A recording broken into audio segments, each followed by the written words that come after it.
Muito bom dia, 11 horas e 31 minutos no horário de Brasília, canal do Boi News, quarta-feira, 25 de agosto. Também estamos ao vivo pelo Facebook e portal sba1.com.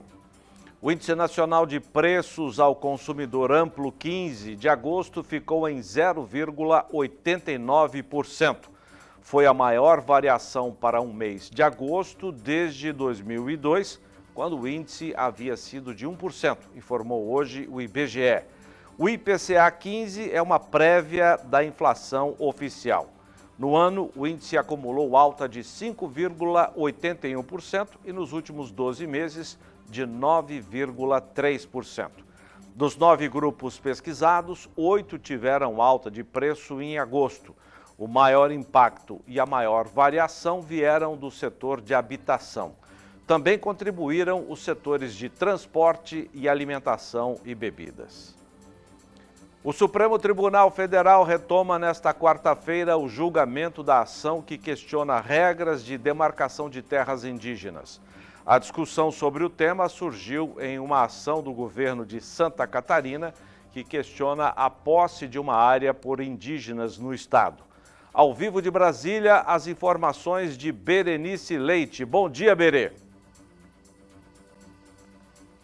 Bom dia, Zaidan. Aqui em Brasília, um grupo de indígenas está acampado desde o início da semana, segundo eles, para reivindicar seus direitos. O Supremo Tribunal Federal pode julgar hoje, a partir das 2 da tarde, o marco temporal que estabelece aí a demarcação de terras indígenas. Pelo marco temporal, índios só podem reivindicar a demarcação de terras desde que eles já estejam a ocupando antes de 1988, que é a data da promulgação da Constituição. O plenário do Supremo Tribunal Federal, ele se reúne então a partir das 14 horas. Antes disso, eles vão julgar uma outra ação, portanto, essa é o segundo item da pauta, e se não houver tempo, pode ser que o julgamento fique ainda para amanhã. O clima aqui em Brasília, claro, muito tenso, produtores rurais estão preocupados e estão representados aqui pela Frente Parlamentar da Agropecuária, que já se manifestou e disse que se o marco temporal não for aprovado, isso perde uma segurança jurídica e traz risco de desapropriações caso essa tese seja derrubada. Diferente aí de que partidos da oposição têm alegado, índios não vão perder seus direitos, que são garantidos pelo artigo 231 da Constituição, e tem também aí o Estatuto dos Índios.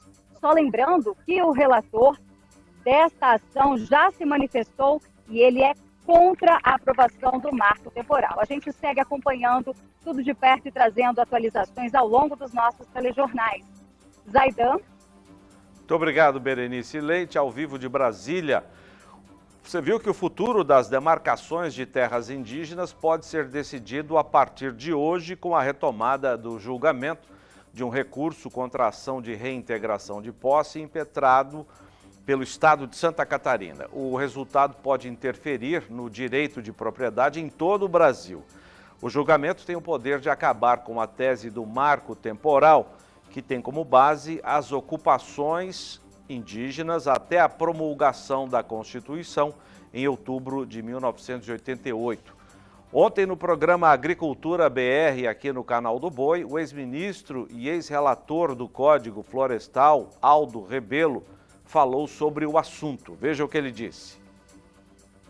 A preocupação deriva exatamente da insegurança jurídica como consequência de uma possível revogação desse instituto, que já está na Constituição, no artigo 231, que é o marco temporal, diz respeito a proprietários que já estão na área, muitos deles com suas famílias e seus antepassados há mais de um século, e que hoje não tem mais a segurança de que são proprietários dessas áreas. Então, a situação muito difícil, socialmente muito difícil, juridicamente muito difícil, e espero que o Supremo haja com equilíbrio, haja no sentido de proteger todos os interesses legítimos envolvidos nessas questões, inclusive o dos índios, que é a parte da nossa população mais sofrida, mais marginalizada e mais esquecida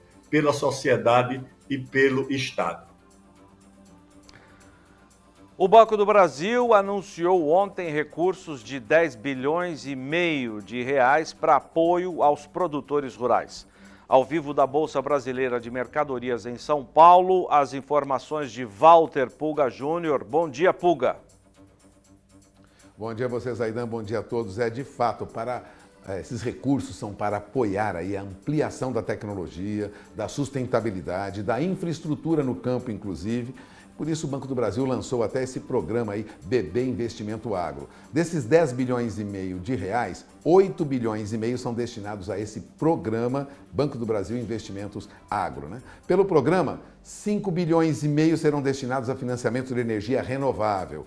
Também irrigação, produção integrada, recuperação de pastagem, máquinas e equipamentos. Agora, para armazenagem, são 2 bilhões de reais com o objetivo de financiar a modernização e também a aquisição de silos e armazéns. Há também ainda recursos na faixa de 1 bilhão de reais para atender pequenos e médios produtores com o BB, Banco do Brasil Consórcio Armazenagem. Muito importante porque recentemente o BNDES teve que fechar o atendimento de pedidos de financiamento de armazenagem por falta de recursos. O Banco do Brasil agora entra dando um suporte a mais para quem precisa financiamento para ampliar armazéns. Além dos recursos para investimentos, a Banco do Brasil reforça a parceria com os produtores, disponibilizando aí mais 2 bilhões para amenizar os efeitos da geada. O volume vai financiar a recuperação de cafezais, principalmente, e a renovação de lavouras afetadas. Mais detalhes sobre o financiamento do Banco do Brasil você terá na edição do Agricultura BR, que começa daqui a pouco.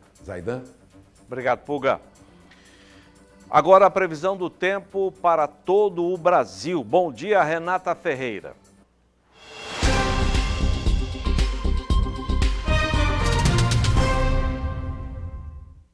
Bom dia, Zaidan. Bom dia a todos. Estamos numa semana de transição climática.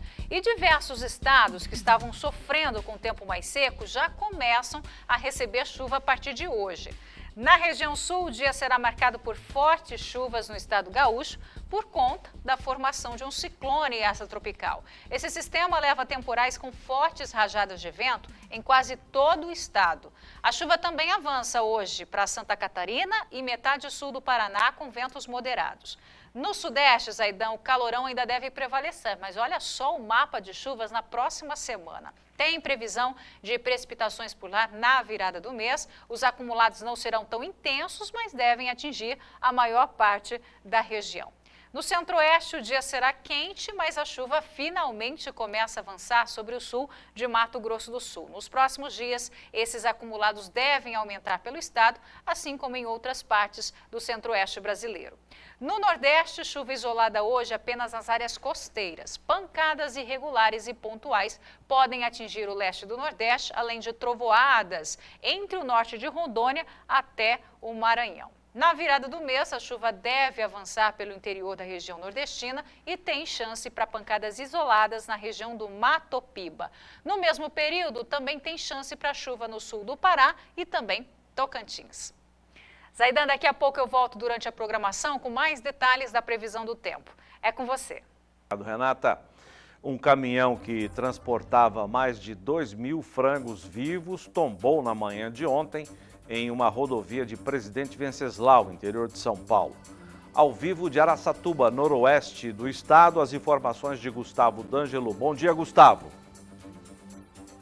Bom dia, Zaidan. Bom dia a todos. Olha, Zaidan, é isso mesmo. O acidente aconteceu numa rotatória na altura do quilômetro 77, na rodovia da Integração em Presidente Venceslau. De acordo com informações da Polícia Militar Rodoviária, o motorista que dirigia o caminhão perdeu o controle da direção ao passar pela rotatória e o veículo com placas de Paranavaí tombou com a carga que ficou espalhada em um barranco fora da pista. Os frangos permaneceram isolados no local até que a empresa responsável pelas aves as recolhesse. O motorista e a passageira sofreram ferimentos leves. Ainda de acordo com a polícia, o tráfego de veículos na rodovia não precisou ser interditado em decorrência do acidente e fluiu normalmente. Zaidan. Obrigado, Gustavo.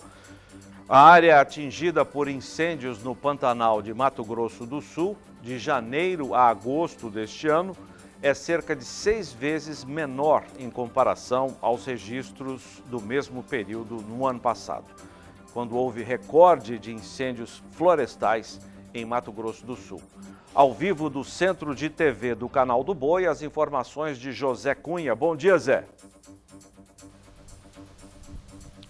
Olá, Zaidan, bom dia para você e bom dia a todos. De acordo com dados divulgados pelo Laboratório de Análises Ambientais, de Satélites Ambientais do Departamento de Meteorologia da Universidade Federal do Rio de Janeiro, de 1º de janeiro a 21 de agosto de 2020, 1.368.775 hectares do Pantanal Sul-Mato-Grossense haviam sido atingidos por incêndios.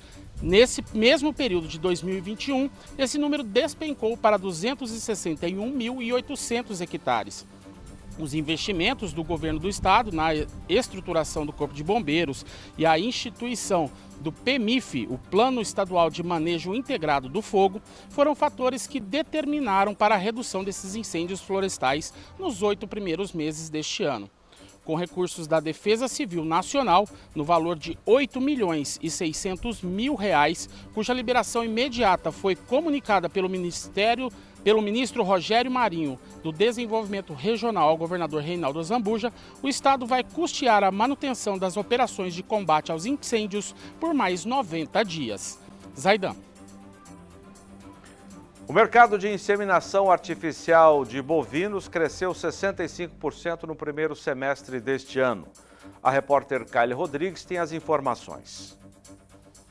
O mercado de inseminação artificial de bovinos no Brasil movimentou mais de 16 milhões de doses de sêmen apenas no primeiro semestre deste ano. Volume 65,4% maior em relação a igual período do ano passado, mostra relatório elaborado pela Associação Brasileira de Inseminação Artificial, ASBIA. Entre sêmen importado foram cerca de 6 milhões de doses, ou 24% a mais. Já o sêmen bovino coletado no país no primeiro semestre alcançou quase 11 milhões de doses, ou 103% a mais. Os números referem-se a raças de bovinos de corte e leite. De Campo Grande, Kylie Rodrigues. Obrigado, Kylie. O CB News termina aqui. Obrigado a você também. Voltaremos amanhã às 11h30 no horário de Brasília. Você fica agora com o programa da Matsuda.